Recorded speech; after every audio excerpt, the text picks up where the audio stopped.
Last lecture में हमने पढ़ा था वेलोसिटी ट्रांसफॉर्मेशन, आज हम पढ़ेंगे एक्सेलरेशन ट्रांसफॉर्मेशन।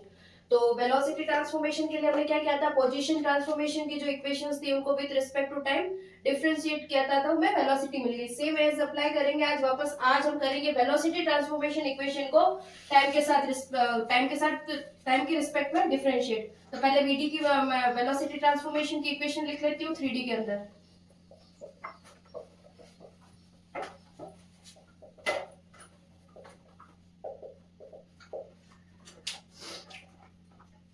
क्या थी, vx prime a11 vx plus a12 vy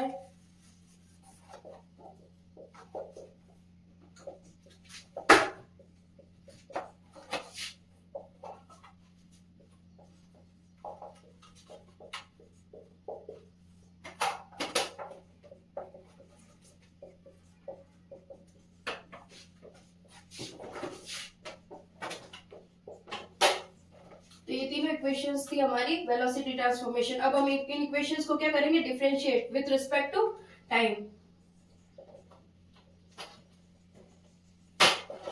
differentiate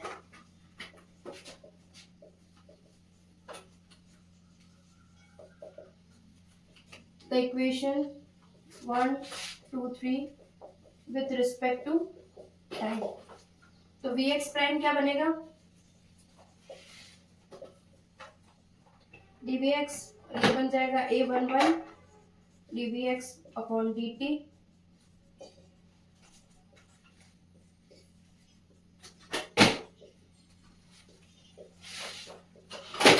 हमारी इक्वेशन नंबर 4। dv प्राइम क्या बन जाएगा, y t12 dvx upon dt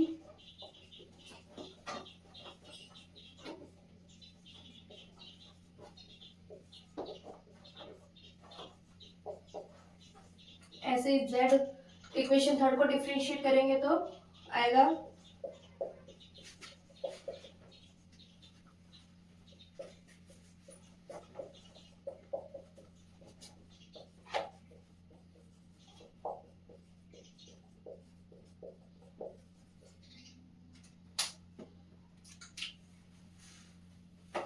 जो हमें इक्वेशन 4 5 6 मिली है उनमें हम dvx प्राइम dt को हम लिख सकते हैं ax prime, dv prime with respect to dt को हम लिख सकते हैं ay प्राइम, और dvz प्राइम dt को हम लिख सकते हैं az प्राइम, और dvx बाय dt को हम लिख सकते हैं ax, इसको लिख सकते हैं ay और इसको लिख सकते हैं az। तो वैल्यूज पुट करते हैं इक्वेशन 4 5 6 के अंदर।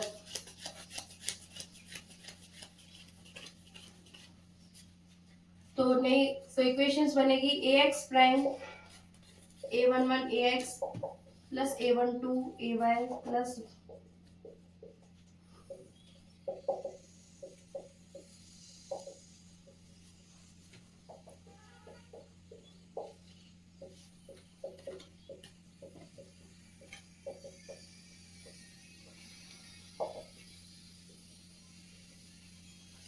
इक्वेशन नंबर 7 8 9, ये जो तीनों इक्वेशन है ये इक्वेशंस है हमारी acceleration transformation equation in 3D, जब प्लेन एक दूसरे से थीटा एंगल पर इंक्लाइन हो।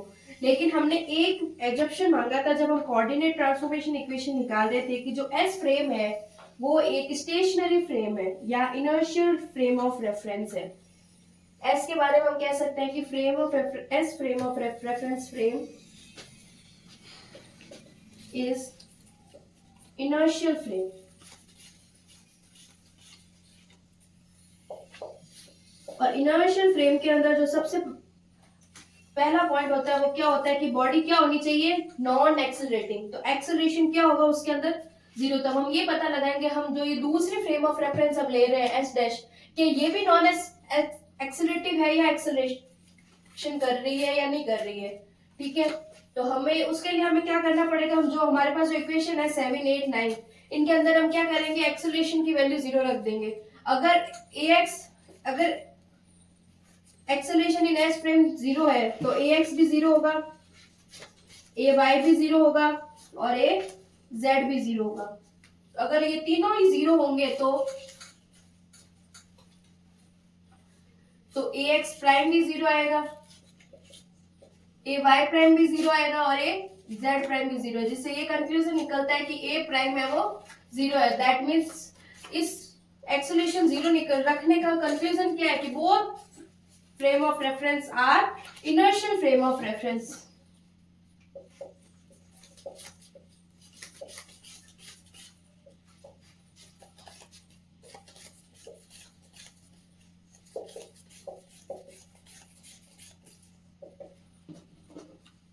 मतलब दोनों ही फ्रेम है वो नॉन एक्सेलरेटिंग फ्रेम है, इनकी कोई ना कोई वेलोसिटी होगी, या तो वेलोसिटी कांस्टेंट होगी या फिर 0 होगी, बट एक्सेलरेशन तो 0 ही रहेगा दोनों फ्रेमों का।